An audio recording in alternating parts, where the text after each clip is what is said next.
previous class, we have learned about the human circulatory system, the start, just a beginning. And in today's class, we will go much into the deeper parts of how the heart is, how its mechanism works, and all these details. Before starting, we have just a quick review of the previous one. So, we are going according to the picture. As the picture shows, that the human circulatory system is a closed circulation because it is closed. See, the blue and the red parts are always meeting at some time. They are not opened in any of the structures. So it is a closed type of circulation in human. This is also system, or this whole circulation system in human is also known as vascular system or a cardiovascular system. It consists of the heart network of blood vessels and a circulating fluid called the blood. Now going to this heart, the most important part of our body, the most important machine in this system. So this heart is four chambered.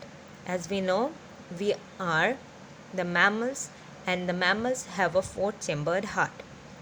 So in this four chambered heart, we have two ventricles, two auricles. Okay. Now this heart, where is this heart lying? This heart is lying in the thoracic cavity in between the lungs, which is known as mediastinum, and this whole thing is being protected by our rib cage, with a heart cover our rib cage, so that our soft organs doesn't get hampered. And the heart is not always lying in the middle of our body. It is tilted towards left.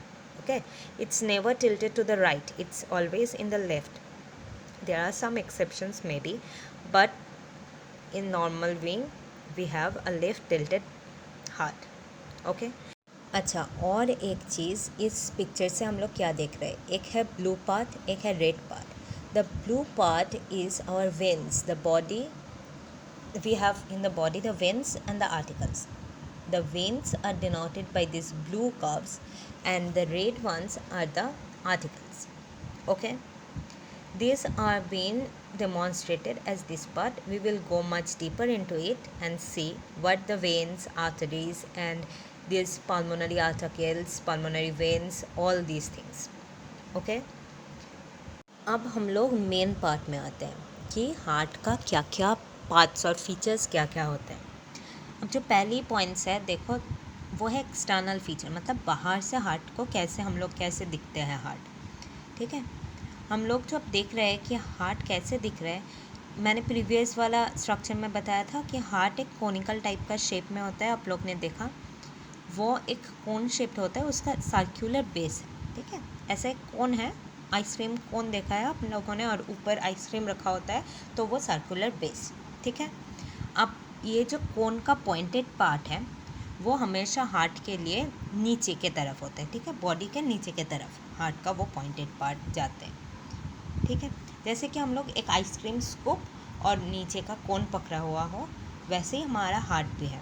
वैसे ही similar, उतना ही kind of similarity है heart का. ठीक है, अब देखो heart को protection का ज़रूरत है, तो इसलिए हार्ट का एक कवर होता है. हार्ट का भी एक कवर होता है, और वो कवर एक थीन मस्क्यूलर लेयर, फाइब्रोसिस लेयर है. ठीक है, उस सैक को हम लोग पेरिकार्डियम कहते हैं, पेरिकार्डियम. ओके, नाउ ये बाहर से हम लोग कैसे दिखता है. अब बाहर से जो डिविजन्स दिखते हैं हार्ट के ऊपर, कि कोई दाग है हार्ट के ऊपर, हम लोग देखते हैं वो क्या क्या है, वो हम लोग पता करते हैं. ठीक है, पहला है कोरोनरी सल्कस. अब कोरोनरी सल्कस क्या है, हमने कहा कि एक फोर चैम्बर्ड हार्ट हमारा है, उसमें एट्रिया और वेंट्रिकल्स हैं. अब एट्रिया और वेंट्रिकल्स जब सेपरेट होंगे, उसके बीच का जो लाइन सेपरेशन होगा उसको हम लोग कोरोनरी सल्कस कहते हैं. ठीक है, अब आते हैं कि इंटर एट्रियल सल्कस. अब देखो, मैंने कहा दो एट्रियम दो वेंट्रिकल्स. अब दो एट्रियम मतलब एक लेफ्ट में एट्रियम है, एक राइट में है. अब लेफ्ट और राइट एट्रियम के बीच का जो सेपरेशन वाल है उसको हम लोग कहते हैं इंटर एट्रियम सल्कस. इंटर मतलब दोनों के बीच, दोनों एट्रियल के बीच जो सल्कस है वो है इंटर एट्रियल सल्कस. और जो लास्ट है but not the least, anterior sulcus. ये दोनों वेंट्रिकल्स के बीच का डिविजन्स होगा। ठीक है, पता चल गया सबको? ये हम लोगों का 3 सल्कस है। अब हम लोग पढ़ेंगे जो इंटरनल स्ट्रक्चर और इंटरनल डिविजन्स है उसके बारे में। अब इंटरनल हार्ट के अंदर क्या क्या है हम लोग को पता है, एट्रिया है और वेंट्रिकल्स है। अब एट्रिया क्या क्या है, एट्रिया में क्या चीज़ है वो देखेंगे। ठीक है, हम लोग ने बता कर दिया कि 2 एट्रिया होता है। 2 एट्रिया के बीच एक थिन वॉल्ड चेम्बर होता है जो कि सेपरेट करते हैं एट्रिया को अंदर से भी। ठीक है, और वो वर्टिकल पार्टीशन होते हैं, उसको हम लोग कहते हैं इंटर एट्रिकुलम स्पेक्ट्रम। अब बाहर से जो होता है उसे क्या कहते थे, उसे हम लोग कहते हैं इंटर एट्रियल सल्कस। ये दोनों को कंफ्यूज मत करना। ठीक है, अब ये जो चेम्बर को सेपरेट करने के लिए जो हम लोग मैं बोला ना कि एक वल होता है वो कि थोड़ा मस्क्यूलर है। जब एम्ब्रायो रहते हैं ना, हम लोग मदर वुम्ब में रहते हैं, तब एम्ब्रायो में ये वल का कुछ कुछ पार्ट में छेद होते हैं। ठीक है, ये हम लोग धीरे धीरे बिल्डअप होते हैं। अब बड़े होते होते हम लोग का ये वल का जो छेद है ये भर जाता है और एक सॉलिड लेयर बन जाता है, एक solid muscular vertical partition. But embryo जब होता है तब छोटा छोटा छेद रहते हैं।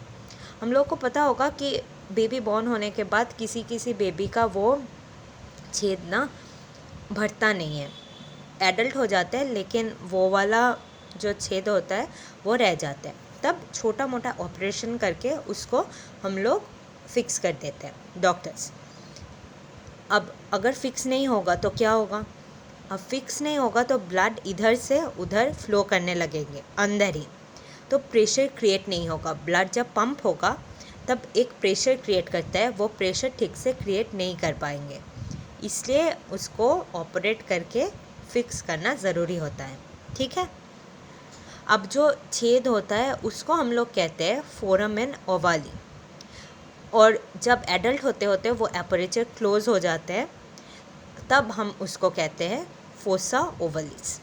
ठीक है, अब देखो राइट वाला जो ऑरिकल है वो ब्लड रिसीव करते हैं from different part of the body, veins ले आते हैं पॉल्यूटेड ब्लड, वो राइट ऑरिकल में स्टोर होता है। ठीक है, ओपनिंग ऑफ वेन्स में वेन का जो ओपनिंग है ना, जो ऑरिकल के ओपनिंग होता है ऑरिकल में, वो ऐसे ही ओपन नहीं हो जाते हैं, उसके सामने एक पर्दा होता है। ठीक है, एक रूडिमेंट्री मेम्ब्रेनस फोल्ड, जिसको ऐसे समझो कि दर्द से मतलब एक डोर है, डोर के इस पार एक पर्दा है। ठीक है, वो पर्दा को हटा के हमें अंदर आना पड़ेगा। ऐसे ही ब्लड जो वेन्स है उसके सामने भी एक पर्दा है, उसके बाद एट्रिया में जाके वो ओपन होता है और वो पर्दा का नाम है यूस्ट्रेचियन वाल्व। ठीक है, वो पर्दा क्या होगा, अगर हम लोग सपोज़ पानी जा रहा है, ठीक है, एक पाइप से हम लोग पानी दे रहे हैं, पाइप का मुंह तुम हल्के से दबा के रखना। ठीक है, वो मुंह बंद कर दो, पानी नहीं जाएगा। अब पानी का फ्लो बढ़ रहा है, ठीक है, अब एक बहुत फ्लो हो जाएगा तो तुम पकड़ नहीं पाओगे, देखना, तब तुम्हें छोड़ना पड़ेगा और बहुत फ्लो से पानी बाहर आ जाएंगे। वैसे ही है वेन्स का भी। ठीक है, वेन्स का भी वो फ्लो में ब्लड आता है और वो पर्दा को हटा देते हैं और अंदर आ जाते हैं एट्रिया का। अगर ये फ्लो घट गया तो ये एट्रिया में ब्लड रिसीव नहीं होगा, तो हमारे ब्लड सर्कुलेशंस ख़त्म हो जाएंगे। जैसे कि ब्लड में अगर कोलेस्ट्रॉल के लेवल बढ़ जाए, कि शुगर, जो हम लोग शुगर के नाम से जानते हैं, वो फैटी ग्लोब्यूल्स अगर ब्लड में बढ़ जाए तो वो फ्लो कम कर देते हैं। ठीक है, तो वो आ नहीं पाते हैं ऑरिकल्स, तभी हार्ट अटैक्स आते हैं। ठीक है, याद रखना सबको, ये पर्दा का नाम है यूस्ट्रेचियन वाल्व। अब देखो, अब जो coronary sinus of the heart collects the deoxygenated blood from the wall of the heart. ठीक है, हार्ट का जो वॉल है उसके जो डीऑक्सीजनेटेड ब्लड है उसको कलेक्ट कौन करता है, कोरोनरी साइनस। अब देखो, जो लेफ्ट वाला ऑरिकल है ना, वो ऑक्सीजनेटेड ब्लड रिसीव करते हैं लंग्स से और सप्लाई करते हैं पल्मोनरी वेन्स को। ठीक है, ये बात बहुत ध्यान से सुनो। देखो, हम लोग का जो लेफ्ट पार्ट है वो क्या लेफ्ट वाला ऑरिकल का क्या काम है, वो ऑक्सीजनेटेड ब्लड को रिसीव करता है लंग्स से और पल्मोनरी वेन में उसको दे देते हैं कि हम लोग का बॉडी में सर्कुलेट हो सके। और राइट वाला ऑरिकल बॉडी से, पूरा बॉडी से वेन जो पॉल्यूटेड ब्लड ले आते हैं उसको रिसीव करते हैं। इसमें यही बात है कि राइट वाले में पॉल्यूटेड ब्लड और लेफ्ट वाले में ऑक्सीजनेटेड ब्लड, ठीक है। अब देखो, each auricle opens into the ventricle through a auriculum ventriculum aperture. ये जो एपर्चर है उसका दो तरह का हो सकता है, ठीक है। एक है ट्राइकास्पिड वाल्व और दूसरा है बाइकास्पिड और मिट्रल वाल्व। अब ये वाल्व कैसे है, हम लोग को सरसी पता है ना, वो गर्म चीज़ उठाते हैं उससे, वही वैसे ही है। अगर उसमें दो मुख होता है सामने का, देखो पीछे से हम लोग उसके खींचते मतलब प्रेस करते हैं तो उसका मुंह ओपन होता है और हम लोग पकड़ लेते हैं। वैसे ही ये वाल्व भी है, उसका दो मुंह है, हम लोग ब्लड से प्रेशर देंगे तो वो खुल जाएगा, अगर ब्लड प्रेशर नहीं देंगे तो वो नहीं खुलेगा, ठीक है। और अगर उसका 3 मुंह होगा तो उसको हम लोग ट्राइकास्पिड वाल्व कहेंगे। बाइकास्पिड वाल्व को हम लोग मिट्रल वाल्व भी कहते हैं। इतना सबको समझ में आया। अब हम लोग एट्रिया में इतना कुछ पढ़े हैं तो आज इतना ही एट्रिया ही पढ़ लेते हैं। एट्रिया के बाद हम लोग जाएंगे वेंट्रिकल्स में, वो आगे के वीडियोज़ में देख लेना, ठीक है।